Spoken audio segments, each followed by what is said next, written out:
All right, my Mindenites. We are back with the one and only Ivan. I also started Home of the Brave, 5th graders. I got an extra copy from Mrs. Carter, so 50 pages into this. Very interesting. Like and kick so far.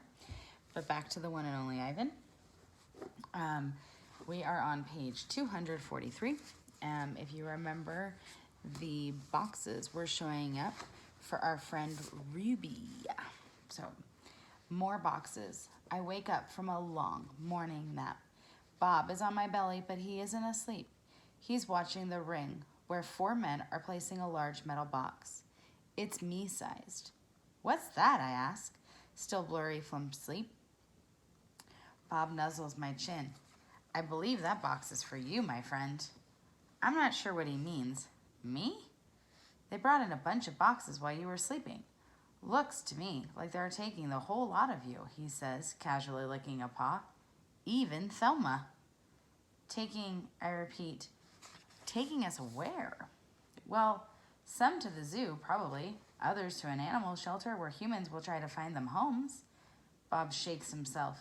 So I guess all good things must come to an end, huh? His voice is bright, but his eyes are far away and sad. I'm going to miss your stomach, big guy. Bob shuts his eyes. He makes an odd noise in his throat. But what about you, I ask? I can't tell if Bob's just pretending to sleep, but he doesn't answer. I gaze at the huge shadowy box, and suddenly I understand how Ruby feels. I don't want to go into that box. The last time I was in a box, my sister died. Goodbye. When George and Julia come that night, George doesn't get his mop or his broom. He gathers up his tools and belongings while Julia runs to my cage. This is my last night, Ivan, she says, and she presses her palm to my glass. Mac fired my dad. Tears slip down her cheeks, but the zoo lady said that maybe they'll have an opening there in a while cleaning cages and stuff. I walk to the glass that separates us. I put my hand where Julia's is, palm to palm, finger to finger. My hand is bigger, but they're not so very different. I'm going to miss you, Julia says, and Ruby, and Bob. But this is a good thing. Really, it is.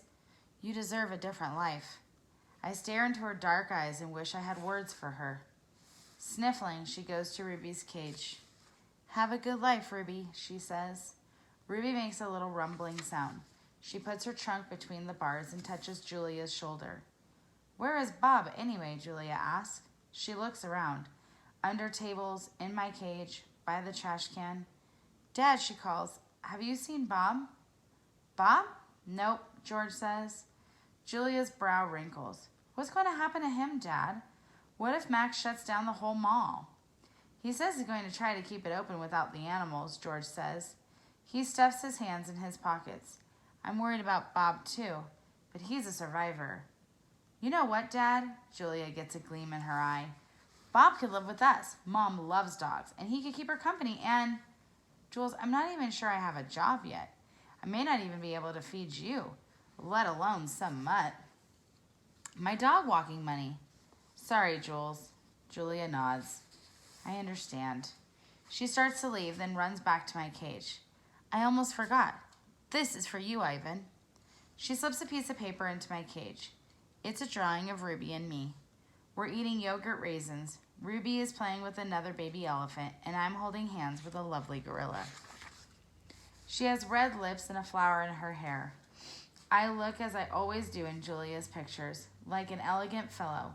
But something is different about this drawing. In this picture, I am smiling.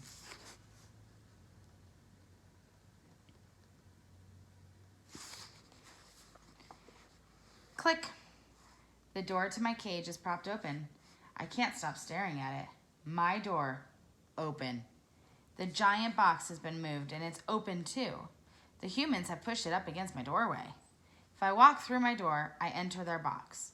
The zoo lady, whose name is Maya, is here again. Click. Yogurt raisin. Click. Tiny marshmallow. Click. Ripe papaya. Click. Apple slice. Hour after hour, click after click. I look over at Ruby. She waits to see what I will do. I touch the box. I sniff the dark interior where a ripe mango awaits. Click, click, click. I have to do it. Ruby is watching me from between the bars of her cage, and this box is the way out. I step inside. An idea. After I leave the box and step back into my cage, I get an idea. A good one. I tell Bob he can sneak into my box with me and live at the zoo. Have you forgotten I'm a wild beast, Ivan? He says, sniffing the floor for crumbs. I am untamed, undaunted. Bob samples a piece of celery and spits it out. Besides, they'd notice. Humans are dumb, but they're not that dumb. Respect. Ivan, Ruby says, do you think the other elephants will like me? I think they'll love you, Ruby. You'll be part of their family. Do you think the other gorillas will like you, Ruby asks. I'm a silverback, Ruby, a leader. I pull back my shoulders and hold my head high. They don't have to like me. They have to respect me. Even as I tell her this, I wonder if I can ever command their respect. I haven't had much practice being a real gorilla, much less a silverback. Do you think the other elephants will know any jokes? If they don't, I tell her, you can teach them. Ruby flaps her ears. She flicks her tail. You know what, Ivan? What, I ask. I think I'm going to go in the box tomorrow. I gaze at her fondly. I think that's a good idea, and I think Stella would have agreed. Do you think the other elephants will know how to play tag? I love tag. Me too, I say, and I think of my nimble sister racing through the brush, always just out of my reach. Photo. Late at night, Mac opens my cage. The full moon falls on his sagging shoulders. He seems smaller somehow. Bob, instantly alert, leaps off my stomach and dives under knot tag. Don't bother hiding, dog, Mac says. I know you sleep in here. Mac settles onto my tire swing. Might as well stay one more night. Your buddy's leaving tomorrow. Tomorrow? My stomach drops. I'm not ready. I need more time. I haven't said my goodbyes. I haven't thought this through. Mac pulls a small photo out of his shirt pocket. It's me, when I was young. Mac and I are in the front seat of his convertible. I'm wearing a baseball cap and eating an ice cream cone. I was a handsome lad, but I have to admit, I look ridiculous. Nothing like a real gorilla. We had some laughs, didn't we, Guy? Mac says, remember when we went on that roller coaster? Or that time I tried to teach you to play basketball? Mac shakes his head, chuckling. You had a lousy jump shot. He stands, sighs, looks around. He puts the photo back in his pocket.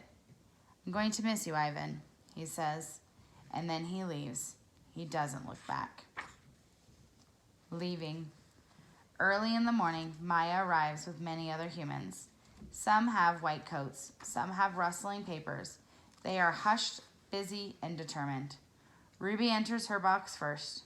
I'm scared, Ivan, she calls from inside the box. I don't want to leave you. A part of me doesn't want her to leave either, but I know I can't tell her that. Think of all the amazing stories you can share with your new family, I say. Ruby falls silent. I'll tell them your elephant joke, she says, after a long pause. The one about the refrigerator? I bet they'd like that. And be sure to tell them about Bob and Julia and me. I clear my throat. And Stella. I'll remember everyone, Ruby says, especially you. Before I can say any more, they roll her cage out to the waiting truck. It's my turn. Bob is hiding in a corner behind my pool. The humans don't even notice him. While they're busy making sure my box is ready, Bob sneaks over. He licks my chin, just in case there are any leftovers. You, I whisper, are the one and only Bob. I reach for Knot Tag. She is a limp rag without her stuffing. Dribbles of paint cover her fur. I hold her out to Bob. He tilts his head confused. To help you sleep, I say. Bob takes her in his teeth and slips away.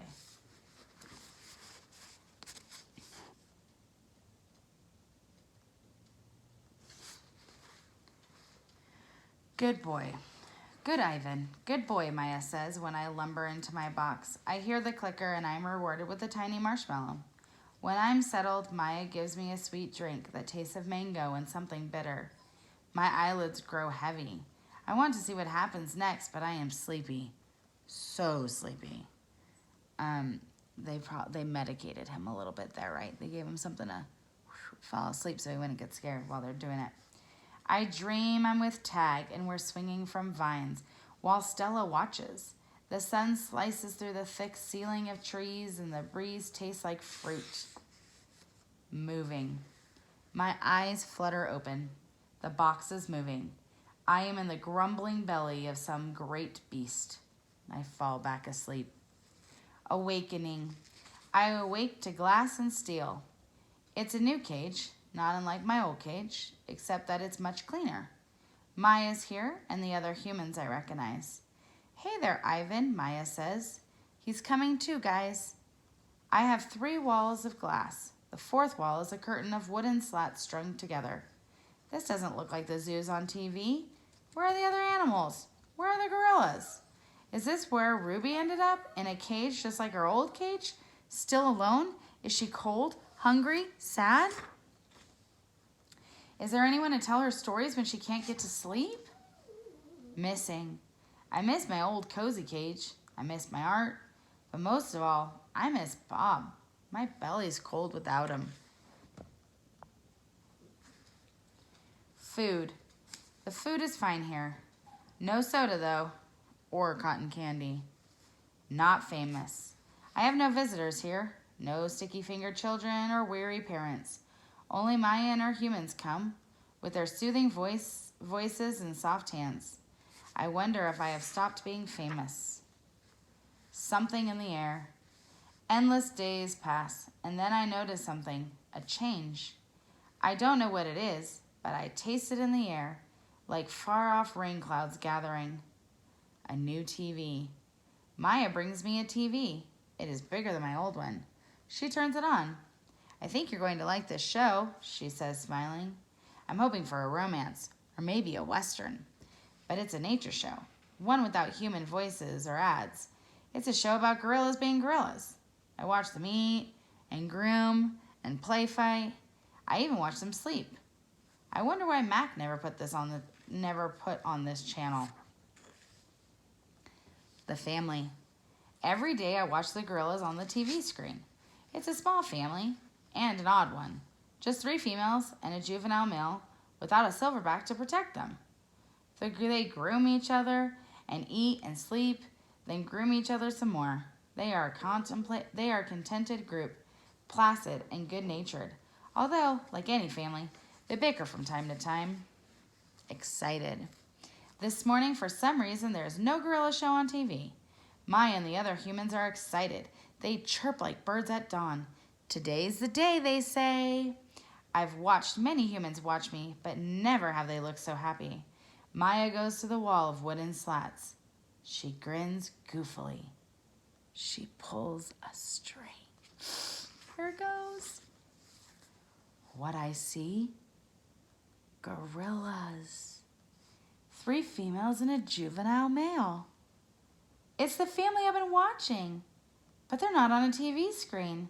They're on the other side of the glass. Watching me watch them. I see me. Lots of me. Still there. I cover my eyes. I look again. They are still there.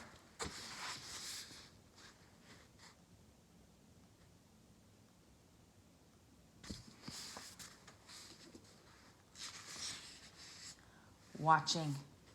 Every day I watch them through my window, the way my visitors used to watch me. See how they chase, groom, see how they play, sleep, see how they live. They're graceful the way Stella was, moving just enough, only as much as they needed. They stare at me, heads tilted, pointing and hooting, and I wonder, are they as fascinated by me as I am by them? Her hoots make my ears hurt.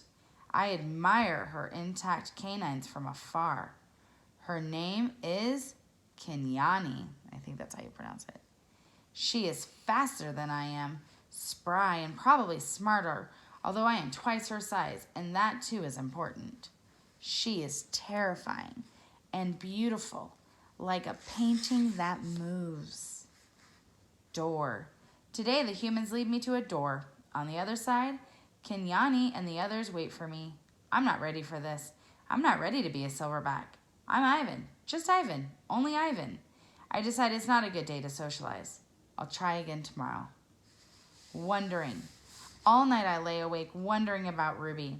Has she already walked through a door like the one I'm facing? Was she as scared as I am? Scared the way she must have been that day she fell in the hole? I think of Ruby's endless curiosity and of the questions she loved to ask. Have you ever danced with a tiger, Ivan? Will your fur turn blue? Why doesn't that little boy have a tail? If Ruby were here with me, she'd be asking, what's on the other side of the door, Ivan? Ruby would want to know, and she would have been through that door by now. Ready. Want to try again, Ivan? Maya asked. I think of Ruby, and I tell myself it's time. The door opens. Outside, at last. Sky, grass, tree, ant, stick, bird, dirt, cloud, wind, flower, rock, rain, mine, mine, mine. Oops, I sniff, approach, strut a bit, but the others don't welcome me. They have sharp teeth and loud voices. Did I do something wrong?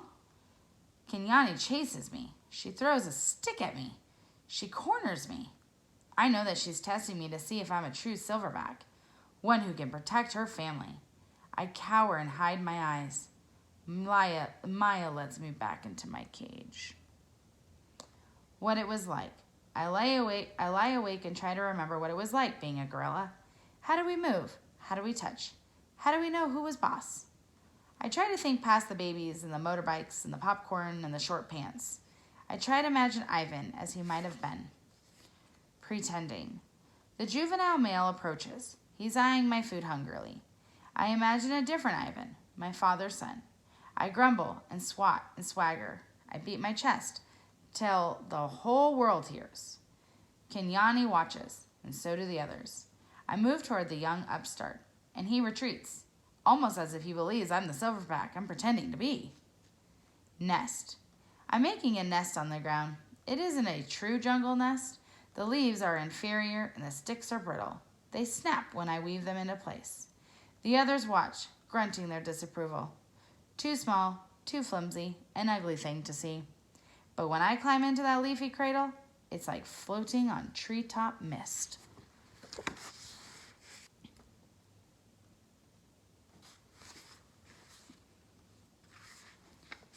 More TV. Maya wants me to go back to my glass cage. I can tell, because she is tempting me toward the door with a trail of tiny marshmallows. I try to ignore her. I don't want to leave the outside. It's a cloudless day, and I found just the right spot for a nap. But I relent when she adds yogurt raisins to the trail.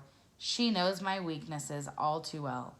In the glass cage, the TV is on. It's another nature show, jerky and unfocused. I expect to see gorillas, but none appear. I hear a shrill sound, like a toy trumpet. My heart quickens. Oh, please, Ruby. I rush close to the screen, and there she is. Ruby. She is rolling in a lovely pool of mud with two other young elephants. Another elephant approaches. She towers over Ruby. She strokes Ruby, nudges her. She makes soft noises. They stand side by side, just the way Stella and Ruby used to do. Their trunks intertwine. I see something new in Ruby's eyes, and I know what it is. It's joy. I watch the whole thing, and then Maya plays it again for me, and again. At last, she turns off the TV and carries it out of the cage. I put my hand to the glass. Maya looks over. Thank you, I try to say with my eyes. Thank you. Kenyani ambles toward me. She taps me on the shoulder, and Knuckle runs away. I watch her, arms crossed over my chest. I'm careful not to make a sound. I'm not sure what we're doing. She ambles back, shoves at me, dashes past, and then I realize what's happening. We're playing. We're playing tag. And I'm it. Romance. Make eye contact, show your form, strut, grunt, throw a stick, grunt some more, make some moves. Romance is hard work. It looks so easy on TV. I'm not sure I will ever get the hang of it. More about romance. I wish Bob were here. I could use some advice. I try to recall the romance movies we watched together. I remember the talking, the hugging, the face licking. I'm not very good at this, but it's fun trying. Grooming. Is there anything sweeter than the touch of another as she pulls a dead bug from your fur? Talk. Gorillas aren't chatty like humans, prone to gossip and bad jokes. But now and again, we swap a story under the sun. One day it's my turn. I tell my troop about Mac and Ruby, and Bob and Stella and Julia and George, about my mother and father and sister. When I am done, they look away, silent. Kiani moves closer. Her shoulder brushes mine, and we let the sun soak into our fur together. The top of the hill. I've explored every nook and cranny of this place, except for a hill at the far end where workers have been repairing a wall. They're finally gone. They left behind fresh white brick and a mound of black dirt. While the others laze in the morning sun, I want to explore the hilltop. They've been there before, and I have not. Everything is still fresh to my eyes. I take my time going uphill, savoring the feel of grass on my knuckles. The breeze carries the shouts of children and the drowsy hum of bumblebees. Near the top of the hill is a low-limbed tree, the kind my sister would have loved. The wall is endless, clean and white, stretching far down the habitats beyond my own. It's high and wide, carefully built to keep us in and others out. This is, after all, still a cage. It rained last night, and the pile of dirt is soft to the touch. I scoop up a handful and breathe in the loamy smell. It's a rich brown color, heavy and cool in my palm, and the wall waits like an endless blank billboard. The wall. It's a big wall, but it's a big pile of dirt, and I am a big artist. I slap handfuls of mud on the warm cement. I make a handprint. I tap my nose with a muddy finger. I make a nose print. I slide my palms up and down. The mud is thick and hard to use, but I keep moving and scooping and spreading. I don't know what I'm making, and I don't care. I make swoops and swirls and thick lines, figures and shapes, light and shadow. I'm an artist at work. When I'm done, I step back to admire my work, but it's a large canvas, and I'd like to get a better view. I go to the thick-limbed tree and grab the lowest branch. I try to swing my legs. Oomph! I land hard. I'm too big to climb, I suppose. I try again, anyway, and this time I pull myself onto the first limb, gasping for breath. One more limb, two, and I can't go any further. Perched halfway up the tree, I see my troop, still dozing contentedly. I take in the wall, splattered and splashed with mud. Not much color, but lots of movement. I like it. It feels dreamy and wild, like something Julia might have made. From my seat in the tree, I can see beyond the wall. I see giraffes and hippos. I see deer with legs like delicate twigs. I see a bear snoozing on a hollow log. I see elephants. Safe. She's far away, belly deep in tall grass with others by her side. Ruby. She's here, Stella, I whisper. Ruby's safe, just like I promised. I call to Ruby, but the wind tugs at my words, and I know she'll never hear me. Still, Ruby pauses for a second, her ears spread wide like tiny sails. Then, with lumbering grace, she moves on through the grass. Silverback. It's a cloudy evening, chill and drizzly. Dinner is on its way, but I don't care. At night we sleep in our den, but I'm always the last to head inside. I've been inside long enough. This time of day there aren't many visitors, just a few stragglers leaning on the wall that separates us. They point, take a couple photos, then head over to the nearby giraffes. One of the keepers is beckoning. Reluctantly, I turn to go. Out of the corner of my eye, I see someone running. I pause. It's a girl with dark hair lugging a backpack. A man follows behind, racing to catch up. Who do you think it is? Oh, I'm loving that the story is ending so much more positive than it started. This mood of this book has always been so sad, and I'm happy that we're having some happy parts in this book. Ivan, the girl yells. Ivan! It's Julia! I scramble to the edge of the wide moat that skirts the wall. Julia and George wave to me. I dash back and forth, hooting and grunting, doing a gorilla dance of happiness. Calm down, says a voice. You're behaving like a chimp. I freeze. A tiny, nut brown, big-eared head pops out of Julia's backpack. Nice place, Bob says. Bob, I say, it's really you, in the flesh. How? Where? I can't seem to find any words.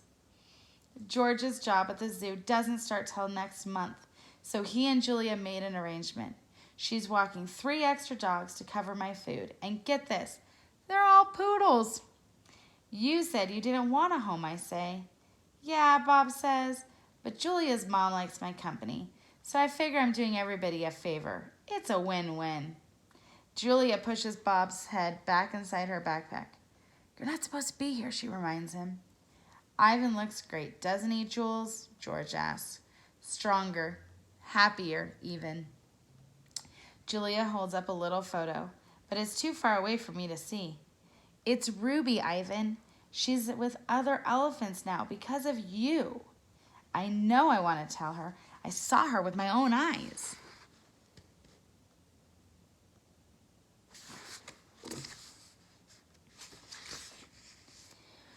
We stare across the expanse that separates us. After a while, George pats Julia's arm. Time to go, Jules. Julia gives a wistful smile. Bye, Ivan. Say hello to your new family. She turns to George. Thank you, Dad. For what? She gestures towards me. For this. They turn to leave. The lamps that light the zoo pathway blink on, blanketing the world with yellow light. I can just make out Bob's little head sticking out of Julia's backpack. You are the one and only Ivan, he calls. I nod, then turn toward my family, my life, my home. Mighty Silverback, I whisper. Oh, I loved how this book ended.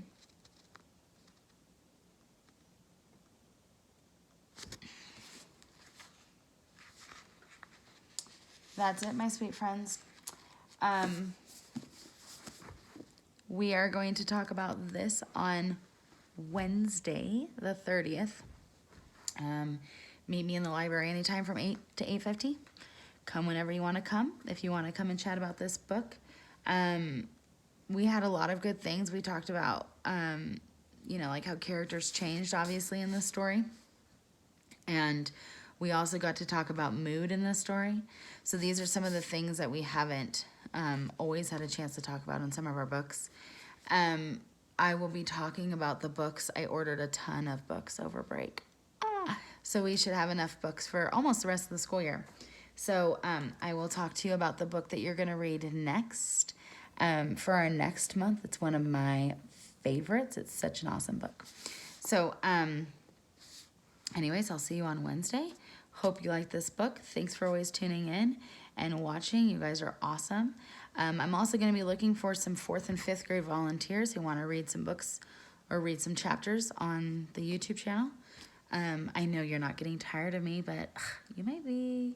So if you're interested, come see myself or Mrs. Carter, and I'll get a permission slip for you to take home and have your parents sign so that you can come film on my phone, and then we can upload you to the YouTube channel. So anyways, hope you guys had a great break.